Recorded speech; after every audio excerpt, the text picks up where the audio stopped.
Good afternoon, everyone. My name is Paul. I'm a fourth-year medical student working at the Winter Haven Clinic, and I'll be presenting the case today. So first, just to set the objective for the next 5 or 10 minutes, the specific help that we're seeking from the group is that we would like ideas as to how to help patients make that particular transition from wanting to quit smoking to actually taking the initiative to quit, which we find is probably the hardest part.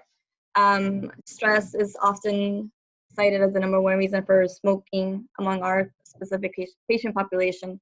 So we would like to get more information as to how best to empower them to achieve their goal of quitting smoking.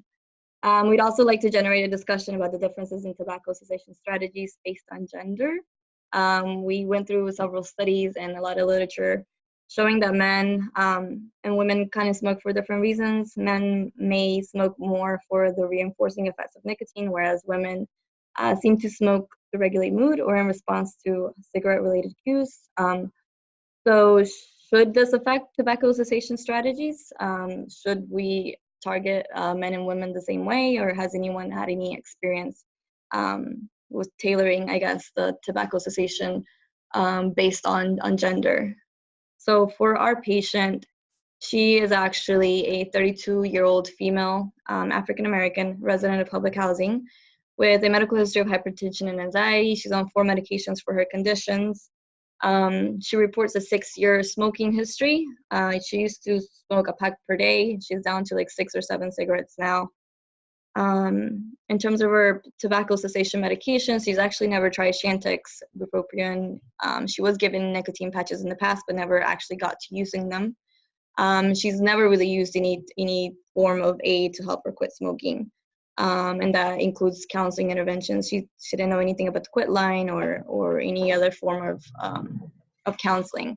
Her physical exam findings were benign. And in terms of pertinent details about her past quit attempts, she had attempted to quit smoking twice in the past 5 years. The first time was in 2014, 2015, and the second time was in 2018. Both attempts were cold turkey. She denied using any medications or actually using the nicotine patches she was giving by her PCP years ago. And then she lasted around a month smoke-free before relapsing, and she cited stress as being the cause for relapsing both times. And her social support was actually very limited. She's the sole caretaker of 7 children, 3 that are her own, and then 4 that she had to just help from her brother and sister. So she had 7 kids at home. The sole caretaker, seemed like she was very stressed out, and she utilized smoking as kind of an outlet for all her stress. So right now for our site, we're lagging a little behind everyone else just because we started later. So we did want to draw from all of the expertise in this room to see how we can retain our patients in the tobacco cessation program.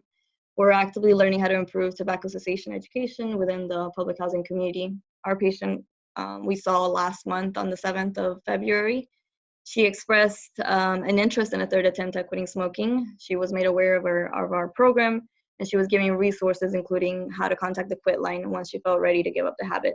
The day that we talked to her, she said she was interested but not ready at the moment to give up smoking. And then she was further encouraged to schedule an appointment with her PCP to explore more tobacco cessation medications. And so the aim of our clinic is to improve, or the program is to improve and increase the relationship between the Winter Haven Housing Authority and the Winter Haven Clinic, to increase awareness of the benefits of smoking cessation. And then to reach this goal, we're brainstorming ideas as to how to create outreach programs to educate the community and make them aware of the services that are being offered. We hope to increase the number of the residents that have a strong and stable primary care medical home, and then we hope to improve access to tobacco cessation treatment resources and services. Finally, our goal is to improve the quality of life of these residents. And so we have found that it's really important to identify the barriers to quitting smoking faced by each person, since everyone has a different story and a different reason to why they're smoking. In the case of our patient, she's a 32-year-old single mother with significant socioeconomic struggles. As the sole smoker in the household, she stated that her reason for wanting to quit smoking is just to achieve better health And then the greatest barrier that she could cite was just the significant stress that she was under. So we just wanted to get ideas from everyone in the room and see if how to help this woman, I guess, try medications or to be more compliant with the nicotine patches that she was given on previous occasions, and also just to see if at the other sites there were differences, if the tobacco cessation strategy differs between men and women, as we mentioned earlier. That's right. pretty much. Oops, sorry, Paula. Thank you so much.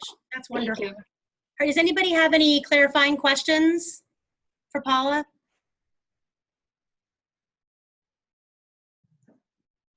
No? Okay. Okay, great. Well, you did a perfect job of presenting. Thank you. So why don't we start with Steve. Steve, what feedback do you have on this case? And then also, if you would like to address if there should be a gender difference in how cessation is approached. Sure. Thanks for presenting this, and you did a really thorough job. Let's comment on the rural-urban and the men-women. The men-women difference is pretty small, and the data don't support a different approach to women versus men to help them stop smoking. So I wouldn't worry too much about that. I think the more important thing is individual. And one of the things that you might want to do is try to figure out how she was able to go from a pack a day to 6 cigarettes a day. What made her start to quit previously? Congratulate her on how she did it. This is sort of a motivational interviewing way, but sort of show her that she's done it before, she can do it now. The rural-urban, I think, is more a factor of poverty.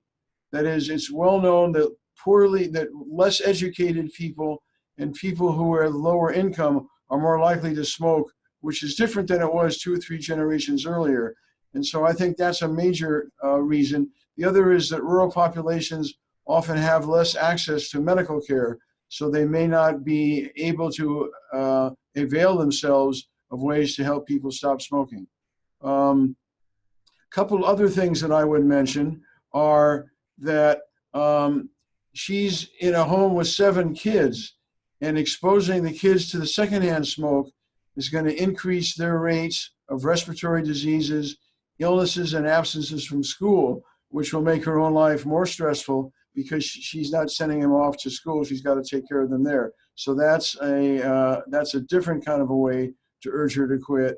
And then finally, for the housing, as you design your program, you may want to see if you can get a peer group of people who've tried to stop smoking and could, people who've tried to stop smoking and weren't able to, so that they can get in it together and share lessons that they've learned. Often there's a solidarity component that can be very, very helpful.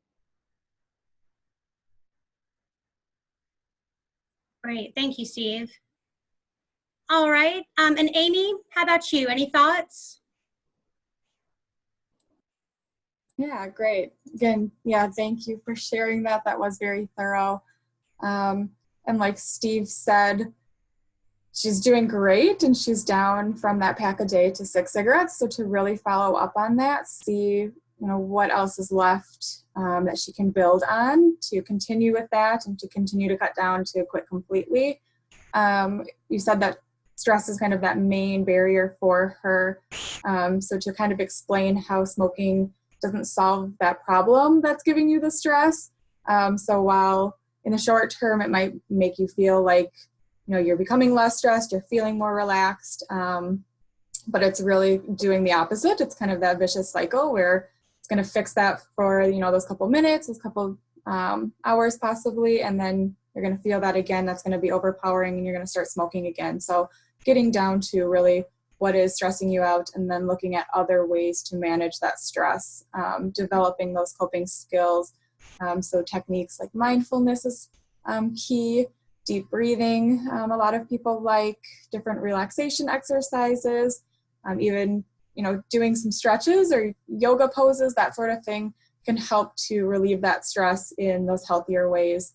And like Steve said, again, educating on the secondhand, even third-hand smoke risk to children. So that can be a big motivator to keep her to continue. within quitting and quitting completely. If she can utilize the quit line, I think that might be a beneficial resource to her as well.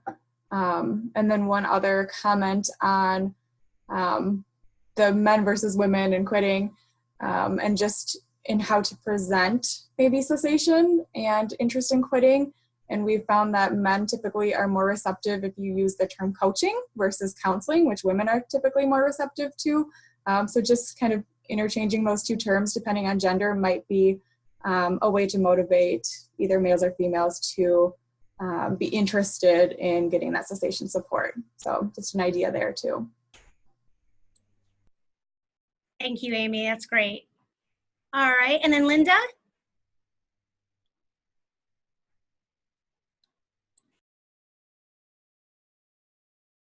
Great. Sorry, I was on mute. Yeah, I think I would just agree with Steve and Amy in many of their points. You know, she did quit before. It would be useful to know how long she quit those times. She's really decreased her number of cigarettes smoked, and that's a success, and to congratulate her on that. And as Amy mentioned, probe that a little bit, find out how she got down to 6 and what it might take for her to quit. I think also asking her what she liked about being a non-smoker when she quit that other time would be important to find out. One of the things I wanted to recommend for Paula and her colleagues at the clinic is that the University of Wisconsin has a CME course online that talks about how to talk with patients who are smokers. And it really is very helpful for thinking through how to engage people in a discussion about smoking and why they smoke, and you know how they may have quit in the past. And it just really gives you an opportunity to test out and hear some new ideas about how to engage smokers in that discussion. So I did want to recommend that. And Becky, I'm happy to send you a link to that if you like. It may be on the website. I don't remember seeing it there, but I'm happy to send you a link if that would be helpful. And I think that's something that even if you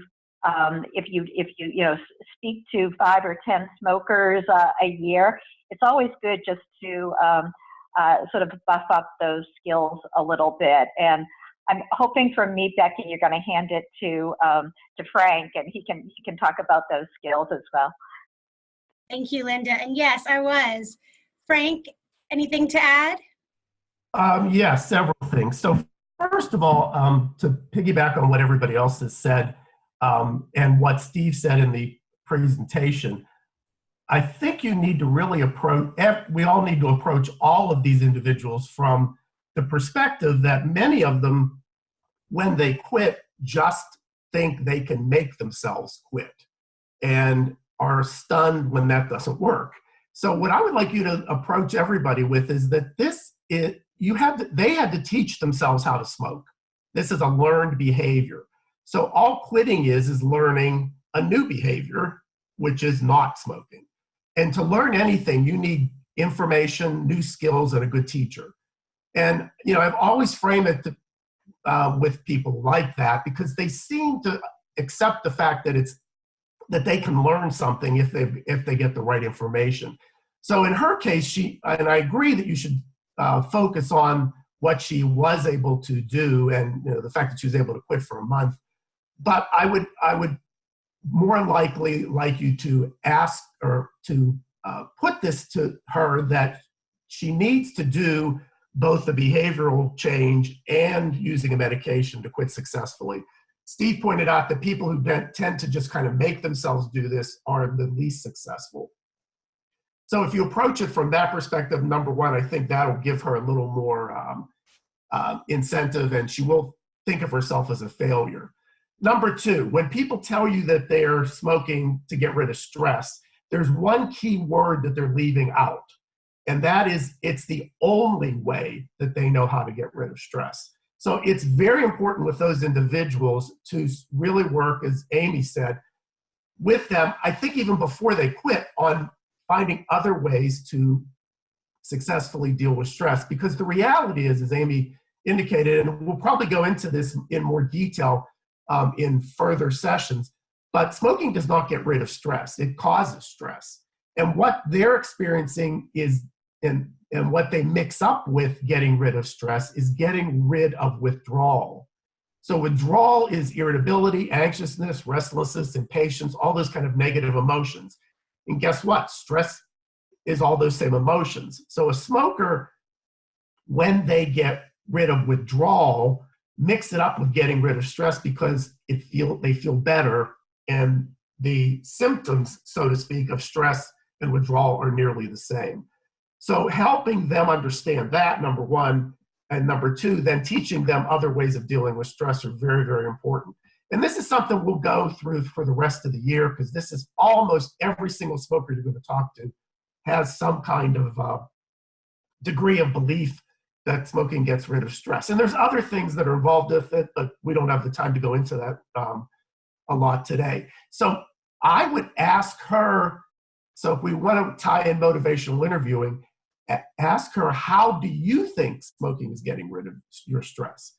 And that, I think, will get you to a place where you can understand what she's thinking more clearly than just her telling you that. And then you maybe help her then figure out other ways to deal with it. And then number three, the difference between men and women, I agree with what everything everybody said, and I want to really emphasize this is individual.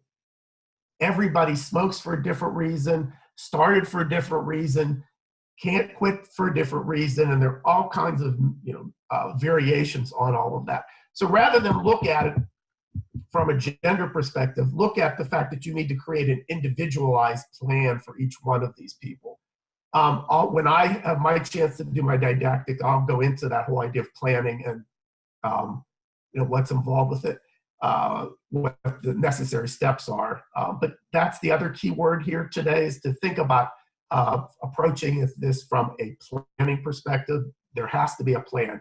And again, if you look at it from this learning perspective, you can't learn Chinese by just holding the book up to your head and hoping the information will jump into your head. You have to do something. So it's the same thing here. Most smokers think that they can just simply make themselves or will themselves to quit.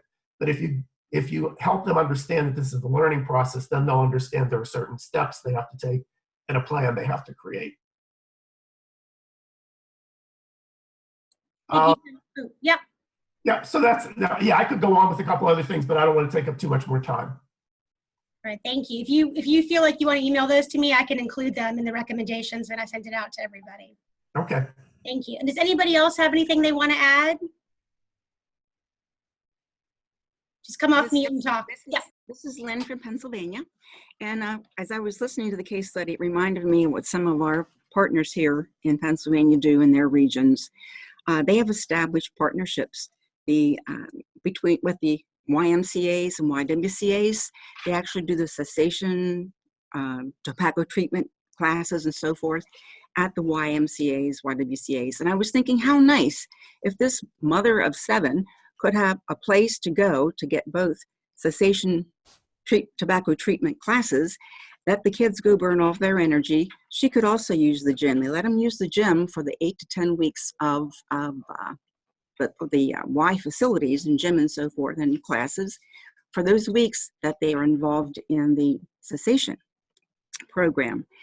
And it's good for the Y because people get exposed to the Y and then possibly would want to join. And I'm thinking of all these people who live in low-income housing and how they might be attracted to be able to visit a gym and use it and see what's there. And also, it's good for their kids to burn off energy. It's good for the person to work off stress. This woman she's on multiple blood pressure medications. Wouldn't it be nice for her to be able to use some of the equipment there and just relax? And I think that would be a great idea. Maybe we need to add some other partners to after this pilot's done, or this project's done, maybe we could add some other partners to the mix. That's all. That's great. Thank you so much, Lynn. And then Leslie Murphy from Missouri says, perhaps recommend recommitting to quitting each Monday and smoke 1 less cigarette each week.